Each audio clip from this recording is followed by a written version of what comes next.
Welcome, everyone. On behalf of the Centers for Medicare and Medicaid Services, the Administration for Community Living, and the Indian Health Service, I would like to welcome everyone to the Long-Term Services and Supports webinar series. My name is Nicole Pino, and I work for Kaufman and Associates, and I will be your moderator today. Today's webinar is titled Unite Natives 2024 Part 1. It's on resilience, preserving our culture through elders. Please note this webinar series is supported by a contract awarded by the Centers for Medicare and Medicaid Services. The opinions, findings, conclusions, and recommendations expressed in this webinar are those of the presenters and do not necessarily represent the official position or policies of the Department of Health and Human Services or the Centers for Medicare and Medicaid Services. And again, this webinar presentation will be on Unite Natives. It's a Part 1 series, Preserving Our Culture Through Elders. And I would like to introduce Travis Leduc, who is the Unite board member, and he'll be starting this meeting off with a land acknowledgement. Travis, please go ahead. Thank you very much, Nicole. Thank you to my co-presenters and everyone at Kaufman Associates that has supported this work.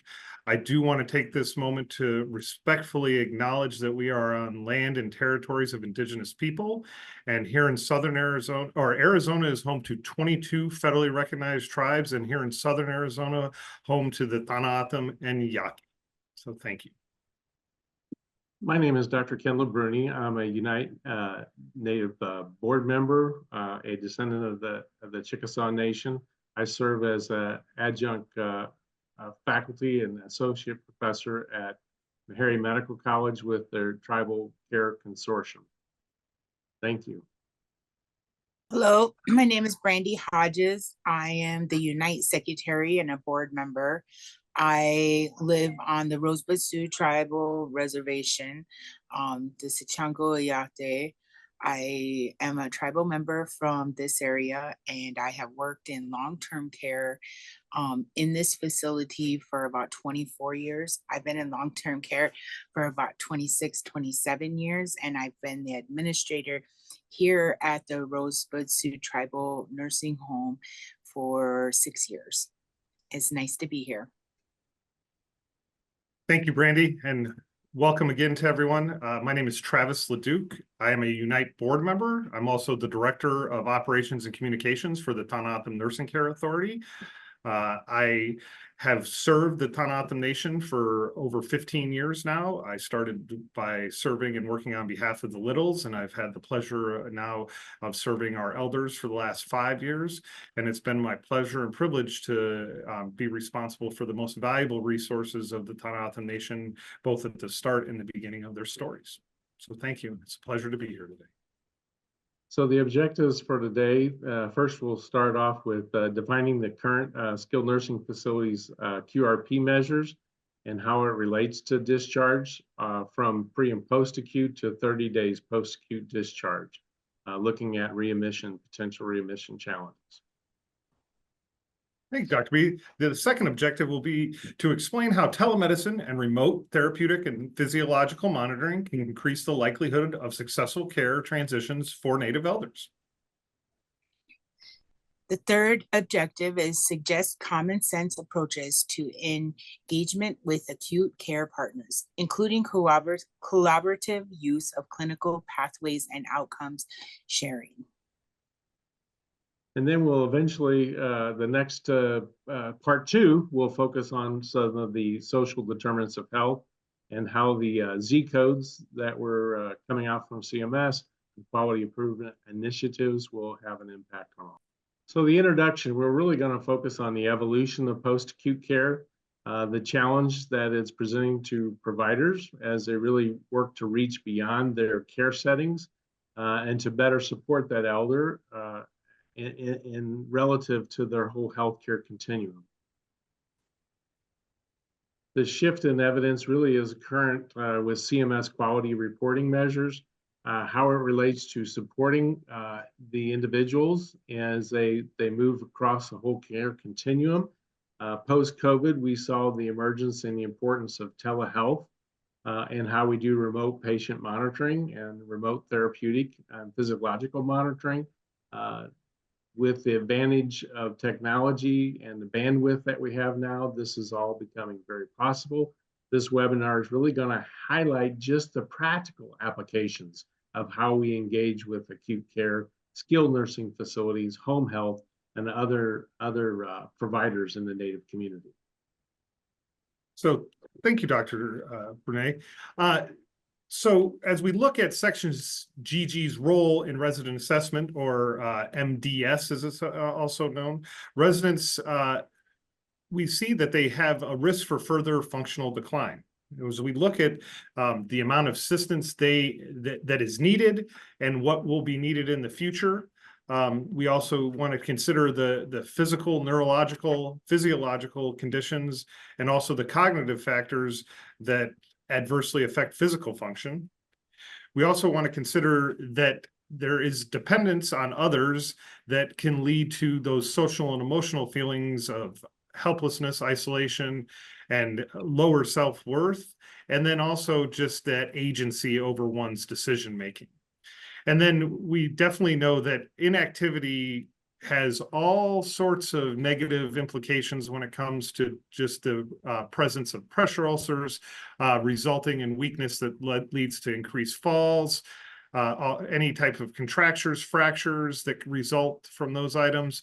And then it becomes that vicious cycle that keeps feeding into itself. So as these accidents or wounds may appear, then it further pushes those feelings of loneliness, isolation, and then it could result in depression, and then also those physiological muscle wasting that we know is towards those end stages. And so I know, Travis, you deal a lot with this, so you could probably hit this one, talking about the whole care continuum. Correct. So here at the Tonka Nursing Care Authority, we do have the benefit of having both an assisted living facility and a skilled nursing facility. And we really do everything we can to support the independence of all our residents, no matter where they are. So our goal is to make our residents as independent as possible. When we look at those three different levels, if someone is independent, then they are able to really do all that they can on their own. So those activities of daily life, they are able to manage those items on their own. With those assistants, and as we see in that care continuum, someone that would be a perfect candidate for our assisted living services, they need some assistance, as it be, whether it be with those activities of daily life as self-care, or eating, or any of those, sometimes even those transfers. It's really where that person is in between that point where they're independent, and then really where they move into that where they really need supervision, they need guidance, they need someone to help lead them. They're not able, they're had to be lifted out of positions and moved, and they're unable to really tend to very little, if any, of those activities of daily life. So documentation, GG is the documentation and scenarios. Moderate assistance, the helper does less than 50% of the work. So it would be having a resident not being able to eat like they normally would, or set up their plate. Resident participates by watching the dancing, touching the fabrics, and remembering the past while being present today. So having those activities, those cultural activities during this time, so they're able to watch. They may not be able to participate as much, but watching will help their social. Yeah, you're really trying to help them with their social assistance. Yeah, and their well do that. Substantial assistance helpers does more than 50% of the work, provides direct side-by-side support of the resident at the activity. Resident enjoys the sight, sounds, and smells of the event. Maximize assistance helpers does all of the activity. Two people help get the resident engaged in the activity. Resident is positioned, supported, and talk through the event to ensure participation. I don't know Yeah. if Dr. B, if you want to add a few things to this Yeah, one. you know, you can find this in your REI, your resident assessment instrument. It's in the manual under GG section 14. So when you start looking at this, it really is, as Randy was saying, you want to push as much independence as possible, but how do we have to integrate our staff to assess and to help them accomplish as much as possible? And that's really engaging your PTs and your OTs, your therapists to really kind of help you with the staff, and then communicate that down to your technicians. So it's really getting that documentation in and taking credit for the work that you're doing, because you're doing the work. It's just how much of that work are you? I think we'll get to this is a real meat and potatoes. So, you know, what does it mean? We want to do a fishing trip. That's great. Everybody gets excited, but how are we going to accomplish that? And that, Brandy, you can kind of share about this is like, it's not just, it's going to happen. We've got to prepare for this. So preparing for a fishing trip is, it depends on who, because we want to have every resident be able to participate in all of these activities. And we have to think of different ways that each resident may be able to participate. Whether it's getting ramps, how many vehicles. We want residents that are able to walk. So we want to find an area for those residents that are going to be able, that use walkers, that they are going to be able to do the fishing, just like a resident that is in a wheelchair.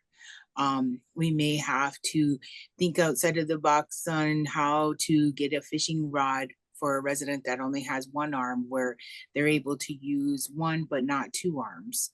And it's getting that activity where they're doing the physical activity, throwing a fishing pole, reeling it in, and even reeling in a fish is going to be more activity for them than they would get other than just staying in a facility. So there's all kinds of different things to coordinate. It's employees and residents that have to coordinate.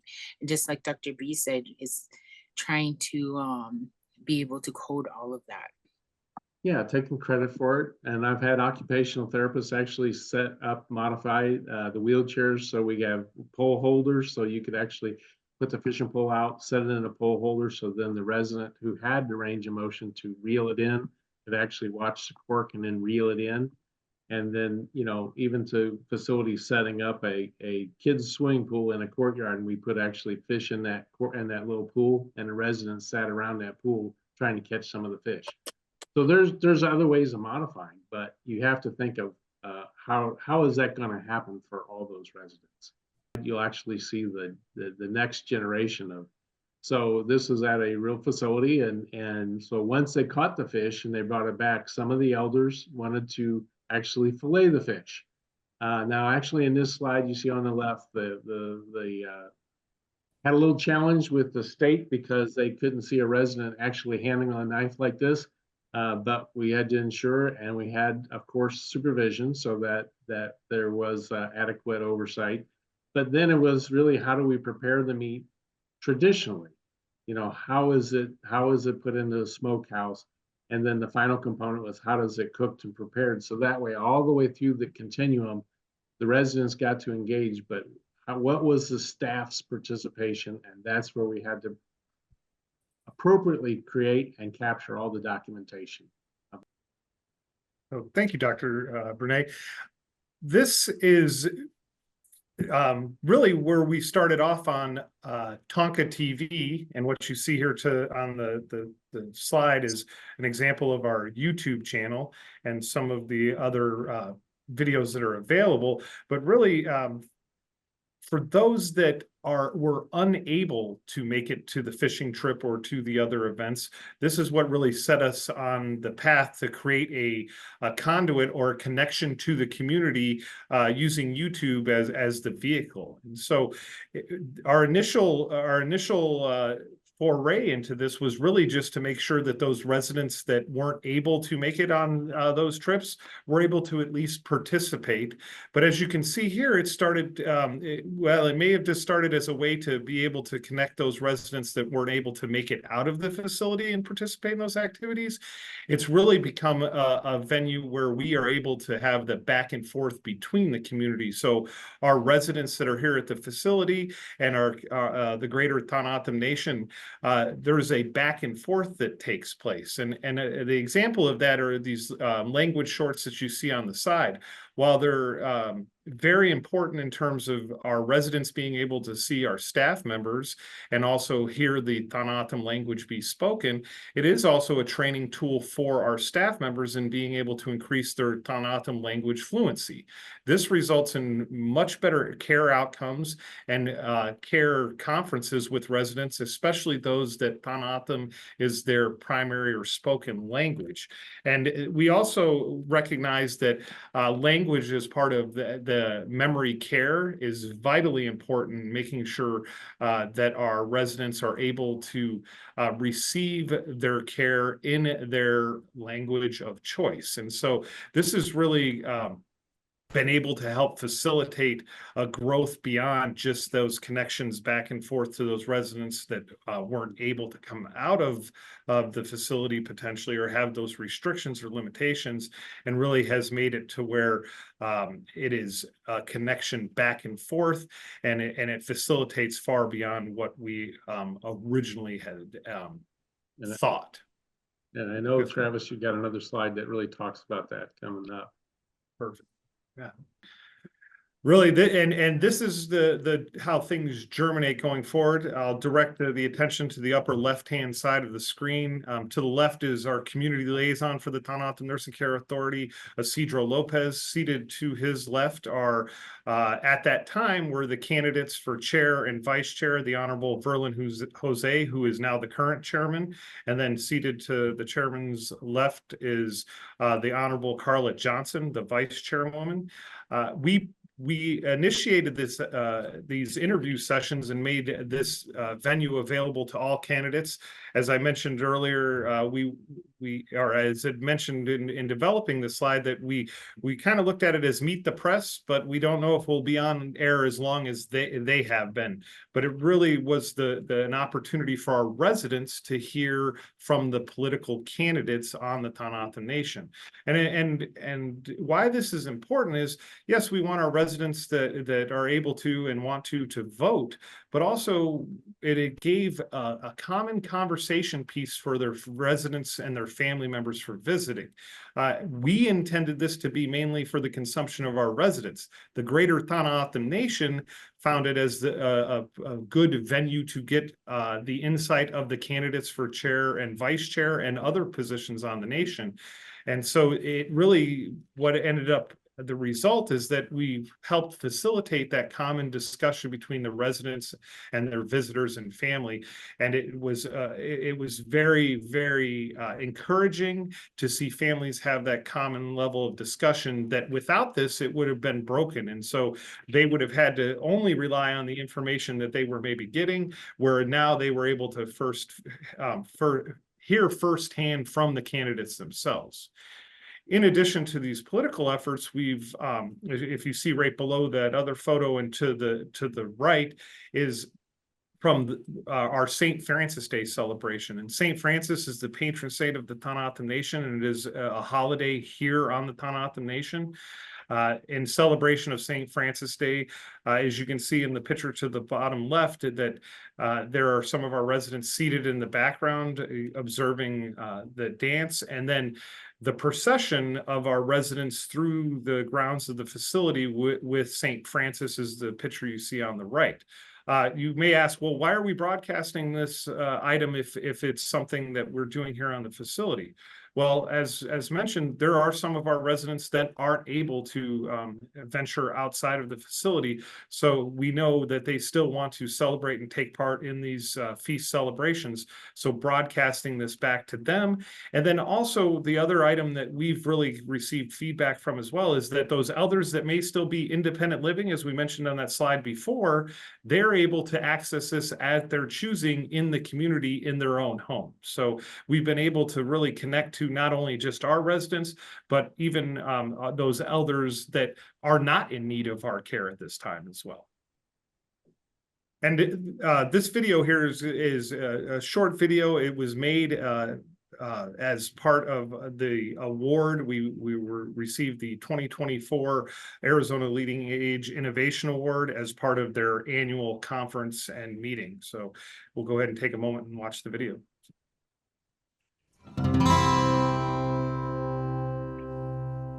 Tonka TV is a communication tool that we use. Probably a lot of people know we're trying to get information out to the community and vice versa. The community wants to know what's going on within the nursing home, within the assisted living. Is my relative okay? How are those guys doing? Are they surviving the pandemic? Are they surviving life? One of the ways that we bring the information to our residents by live streaming. We are very active and we have accomplished ways to live stream even where there is no power, no internet access, but we found the ways so our streams are live. We have gatherings here and we found ways also to stream those for people in the community or the nation that are not able to come to the facility to participate on those. This type of streamings work both ways. Lots of things that are happening, and so it's like exciting things, and what they did show the rodeo and stuff like that. Things that are going on, like things that we can't go to and stuff like that. We did the English first, and then we translated in O'odham. And that's me because I'm a fluent O'odham speaker. So the assisted living director who's on our team said, wait a minute, we're on O'odham land. Why don't we do it in O'odham and let then translate it into English? So now, if you look at all of our streaming and what we've done, we always start with the O'odham language. And then people come in and translate it into English. We make mistakes, we learn from those mistakes, but there is nothing impossible. We accomplish what we aim for. We become successful on what we do to bring community to our residents and our residents to the community.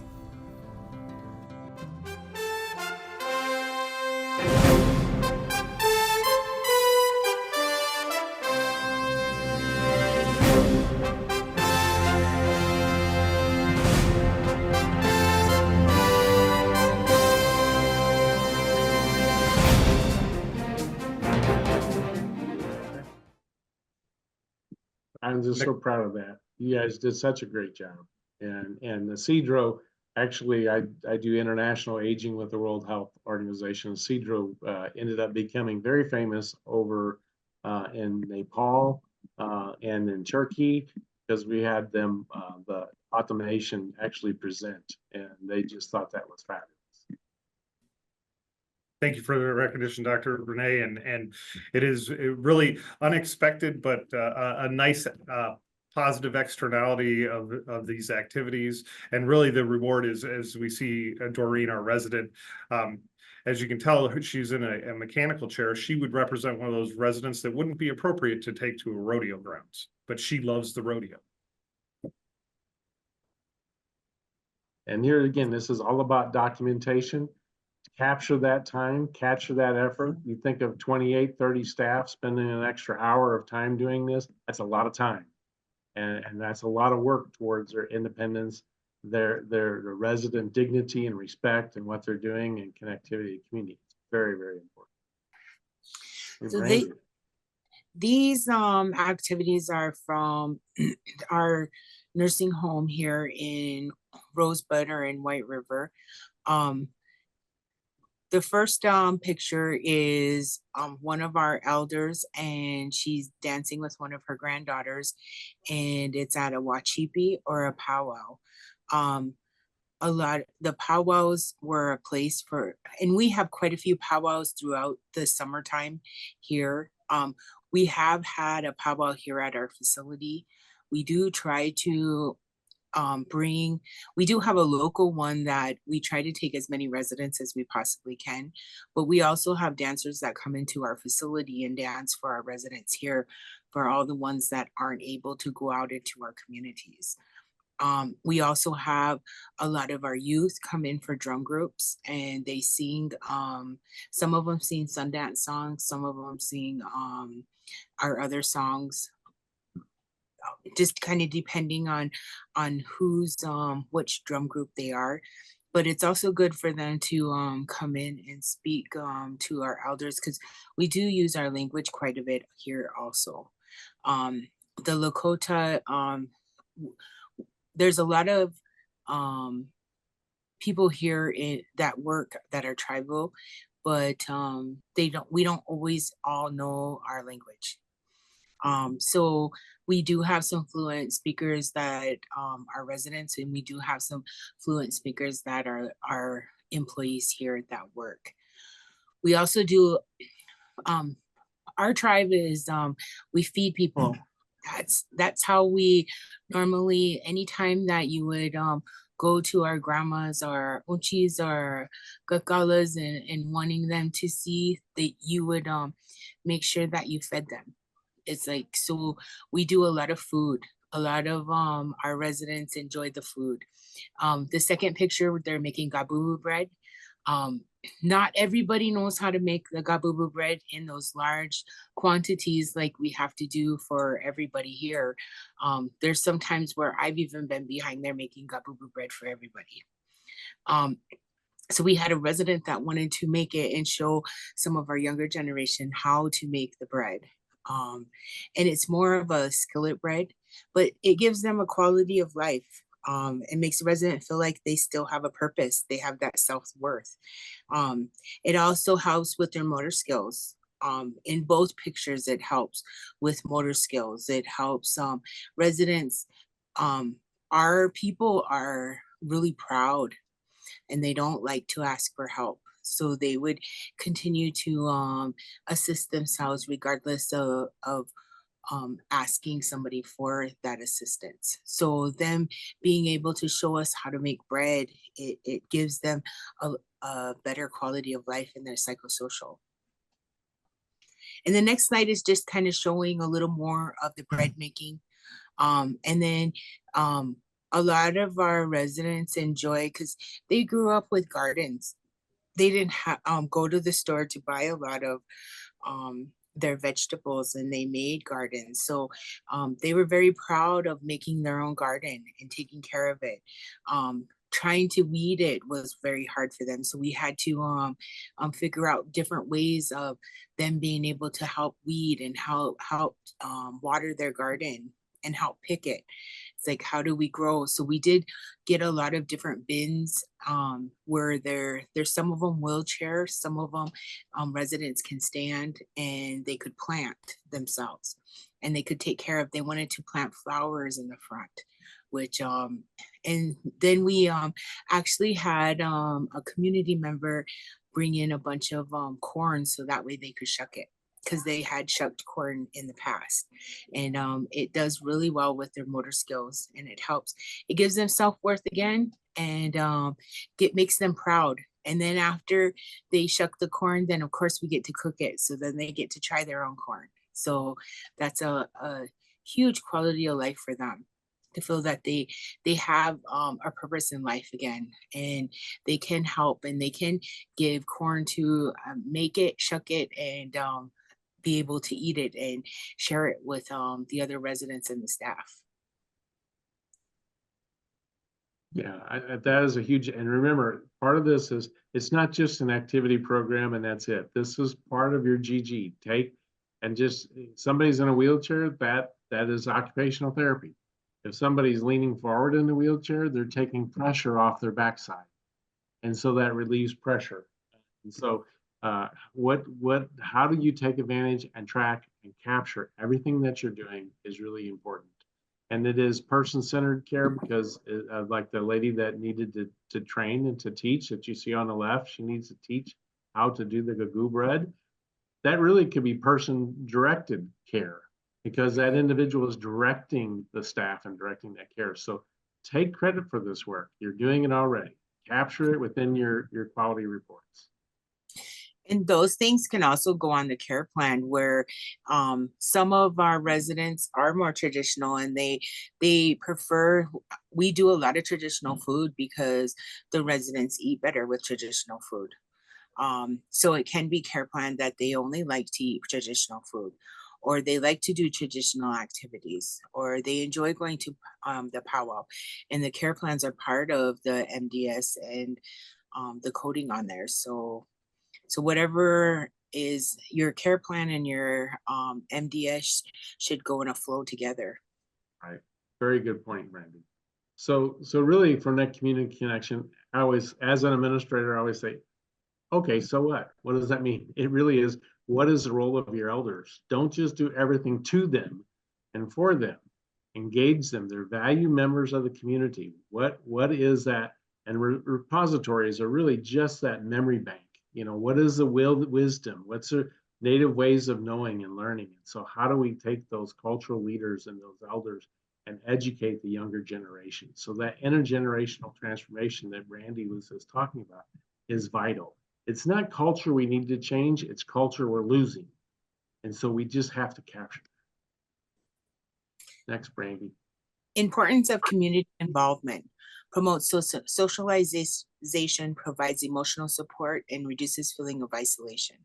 So we have this huge Christmas, kind of a Christmas tree present where we have the whole tribal programs, pick a resident, and they buy all kinds of stuff for that resident. And it helps our tribal leaders actually purchase all kinds of things for our residents and make sure that they have a outstanding and a huge Christmas party, which is nice that they're able to support our residents and the residents feel like they're not forgotten. Mm-hmm. So, and that's a huge psychosocial part of being in a nursing home environment and feeling like everything that has you've had in the past has been taken away from you. And they don't have the participation sometimes from our family members. But as long as they know our community is still there and our leaders are still there, it makes them feel like they feel way better psychosocially about themselves. Right. And for the nursing home, I'm just going to change this slide in the middle of this presentation and call the residence homes role. So our residence home, and this is their home, is a hub for the community. These are our community's elders. They are the source of the wisdom, and they draw in a whole lot of the greater community. But most importantly, it's our responsibility as staff to help facilitate and create an environment for those events to take place, to make sure that we provide those gateways for volunteering and mentoring. And as the residents, the key is to listen to the residents, because we just didn't decide that this is something we wanted to do. It really started from a simple request from one resident. They said, I'd really like to see my community before I pass. And they were not able to actually travel to their community. And it really was us going out and recording it and making it available to them, and then asking other residents, what do you want to bring into your home? And it's now turned into what we're doing for each of your residents. I know this is the last bullet on this slide, but I would start there with your residents, because they're going to tell you that they want to fish. Maybe not here in Arizona, but depending on where you're located at, they will tell you. And so making sure that they have that voice, because it is the resident's home. Right.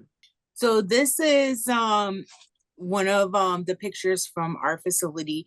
We have, and I know there's a lot of other tribes that are also, but we grew up in the rodeo. The residents just love the rodeo. They love the horses.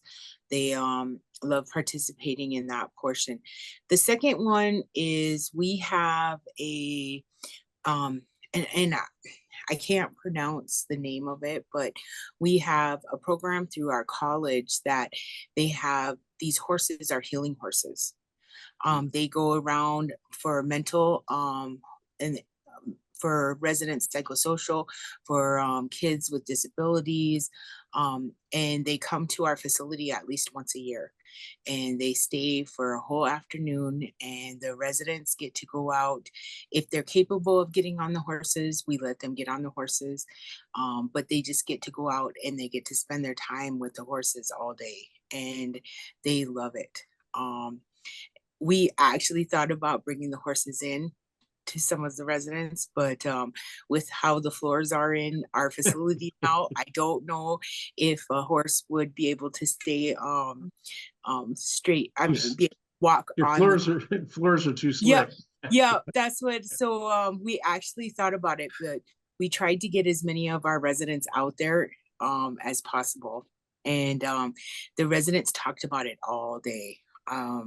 They enjoyed it. We love them coming out every year. If we could get them to come out once a month, that would be awesome. But it has to be more when the weather's nice. So in the wintertime, it's not going to be so nice to be out there with them. And here again on the slides, you can see actually the residents in wheelchairs. This isn't accessible ground. So how the staff has to work with them, you know, how do you have to support them? Because that's what our section GG is about. How do we help them accomplish this? And so this is great pictures of how do we engage equestrian therapy? You know, how do we engage those horses? So next slide. And we know when we get horses on our facilities because someone left the non-cattle guarded gate open. So very true. So really the tailoring of healthcare programs to it doesn't have, you don't have to take a program. And I ran into this, I was on the Eden Alternative team, was bringing a Garden of Eden back in healthcare. We wrote the grant and then the first book. And so I lived with Bill Thomason at their place. It's really, there's a prevalence of healthcare issues. How do we modify our care to help the individuals live life as they determined it, not as we want to forecast it? How do they, what's specific to them? What are the common problems within the tribe with some of their healthcare, and how do we help equip them to address that? So Brandy might talk about the specialized care. Specialized care, availability of specific programs to manage chronic diseases, mental health issues, rehabilitation services. So right now with the chronic diseases, like the horses are one part. We do have, like I said, some of the dancers coming in. We do, so we use a lot of sweetgrass and I can't think of sage. We use a lot of sage and sweetgrass. So sometimes when our residents have some mental health, and we have to make sure that we do the sage and the sweetgrass in different ways, because we don't want the alarms to go off. We don't want the sprinklers to go off. We don't want the residents to get burnt. So it has to be arranged, and we have to do it specifically. We don't want a resident that has COPD and has some oxygen in their room to light up a sage and have it in there at that point. So we make sure like windows are open, that it's done properly for the residents. So how do you get aromatherapy to them without having harm? Yeah, so that's what it's, I mean, and so we do that for them a lot. We do have, of course, our mental health that comes in weekly. Those, we do have medicine men that come in at times and pray around our facility and also pray inside of the facility. So, and it just specifically is what our residents want. Well, that thank you, kind of Brandy. really. Well, and the collaboration potential is limitless, but where naturally leads itself is into the OT-PT realm, or occupational therapy and physical therapy. And so the collaboration potential for those other health institutions or specialized services really starts there. But if you start drawing circles out from there really is, I wouldn't want to put any limits on what the collaboration potential is, because I don't know what the needs of your residents, or each individual residents, or the resources of the tribe that you're serving. So really taking a broad look at the partners that you have. We have the Tohono Nation's healthcare as a partner in providing those continuum of cares. And so making sure that our occupational and physical therapy services are aligned with those specialized care that they're receiving, mainly podiatry, and then lining that up with what is going to align under GG. And I know this is that hook for part 2. Right. This is how we make sure you come back for part 2. So there'll be definitely more covered on those collaborations and really what they look like on the business side of that as well. There we go. You did a nice segue there, Travis. I know Thank you, somebody Dr. Renee. in the chat said ashwagandha helps as well. So yes, there's a lot of I don't like to say alternative therapies, but complementary therapies are probably more appropriate. We've experienced, I have actually currently now 57 animals in one of our facilities.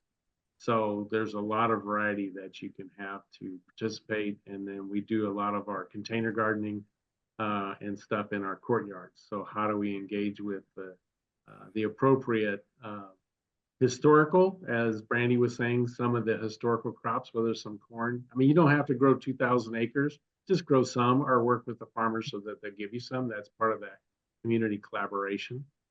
So how do you bring them in? Because you want the elders to be able to share stories.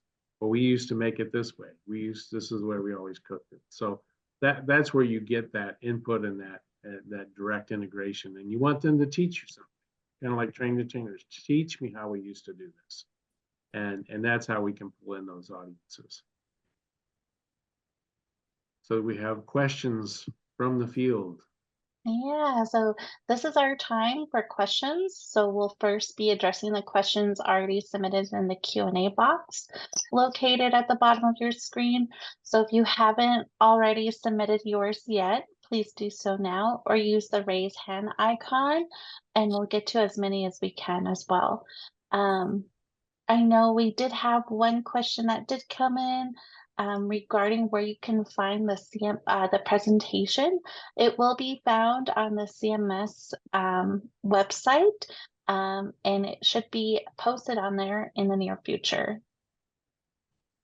I did also have another question when you were talking about the tailored healthcare programs. Is there any specific examples of partnerships with other health institutions for specialized services, whether that be research or training? I guess I can take this. Yes, there's a lot of institutions and a lot of programs out there that you can pull into. But I think if you just think of and I like the TOs because they have the desert, the rain with the man in the middle. And if you kind of set your facility in the middle and you start doing a circular ring with those community connectivity, you'll probably find native healers, native cooks. So you start dealing with some of that and then bring them in to actually train and educate.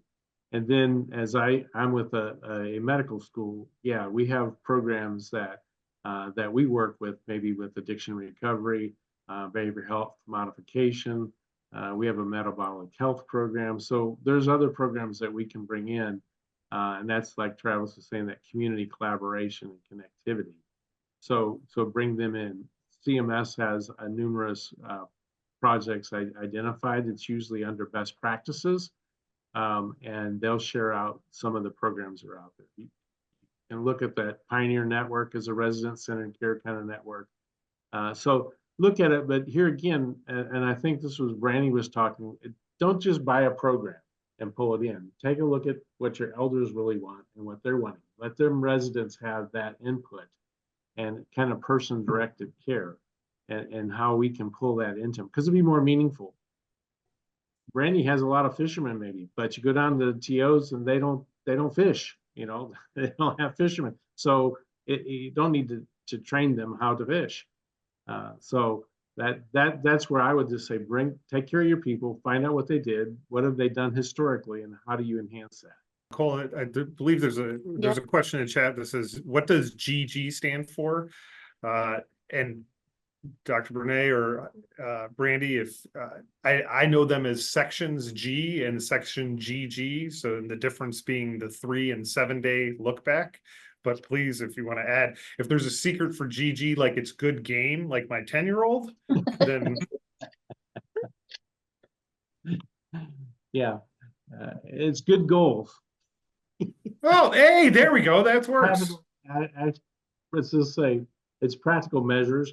And so it's just what kind of, and everybody has, you know, likes to do acronyms in our business, but it really is, what are some of these common goals that we can have, the practical function of it, and to really kind of, I like to translate it into real life terms. And so these are really, these are just common things. Take credit for your work and what you're doing. And this section GG is where you can do that. We used to have another, in the old days, because I've been doing the administration for 35 years, used to call them FMPs, functional maintenance programs. You know, what do we do to keep somebody's function as high as possible? And so we, every 30 days, 90 days, we would do a full assessment on where were they at? Are they declining or can they improve? But it really is, how do we put in those how do we take credit for what we're doing? How do we help engage them? As Brandy said, they love cooking. And if they love cooking their food that they have historically ate, then they eat better. I mean, it seems like too common sense, but, you know, we tend to just want to buy from Cisco and just, you know, start cooking that food. And it's like, they didn't really eat that kind of thing. I can guarantee if you have them help participate with the fish they caught or the vegetables they produced, they will engage and eat better. I actually brought in Tennessee State University. We have a facility in Nashville, the TSU agriculture program for our young people to integrate and to work with our residents. The residents revolted. They locked me out of the courtyards, and they had signs up with their chairs and walkers, and they said, "We are your garden team." So in other words, Dr. B, stay out of here. Don't bring in these other people, and we want to grow our own vegetables. I got the message, and they ate every vegetable they had. We did also have another question come in from Nicholas. Do you have trouble doing these activities with the staffing shortage? Yeah, you absolutely. Staffing shortage is probably a whole nother section we can talk about, but yes, staffing shortage is always a challenge. What I can share is that if you have your residents, your staff engaged in as much culturally significant items as possible, you'll have less turnover. And so, you know, pull your staff in, and I know Travis and I talk about this a lot, as much as possible to engage your residents, to find out what they historically have done and how do we help support that life. And so we need to think about that and help the staff take care of the residents in a more meaningful way. And so meaningful activities is very important, you know.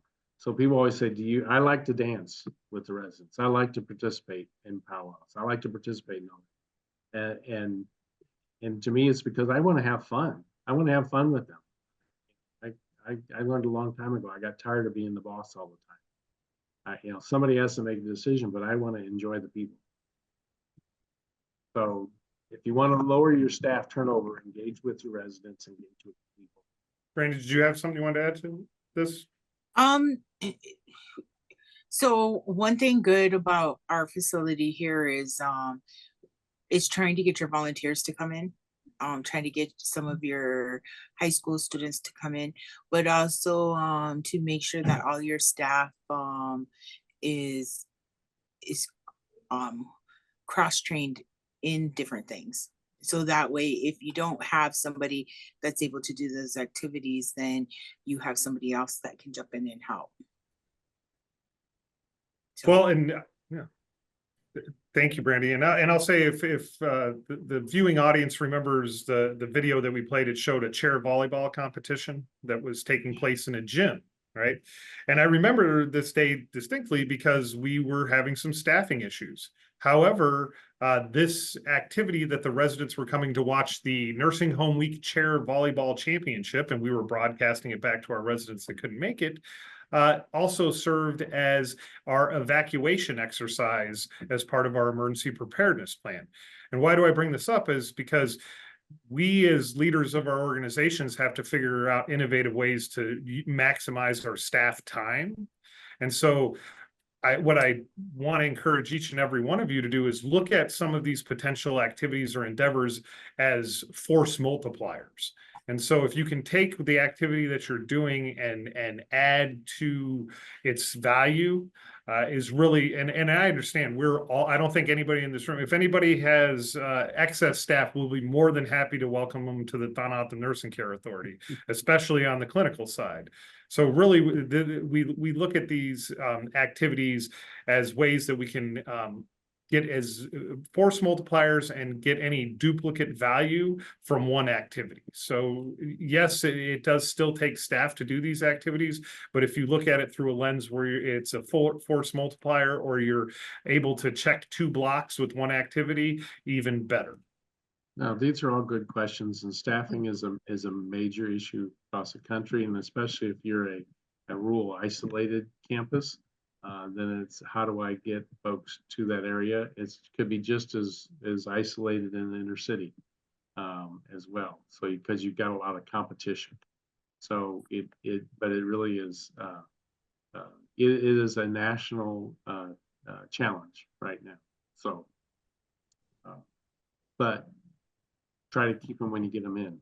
I do appreciate everybody's input. This has been, for me, a lifelong passion. I've done resident center care across the globe. I mean, literally on 7 continents. So I think this is, it's fun for me to bring it home and to work with Unite board. Got a great group, and we hope that we can serve all nations in the United States. So we're pleased to be able to do that.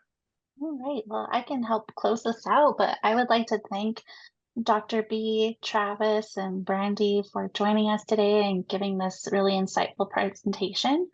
And in closing, again, I would like to remind everyone that today's webinar was recorded and that the audio and presentation slides will be made available online at cms.gov.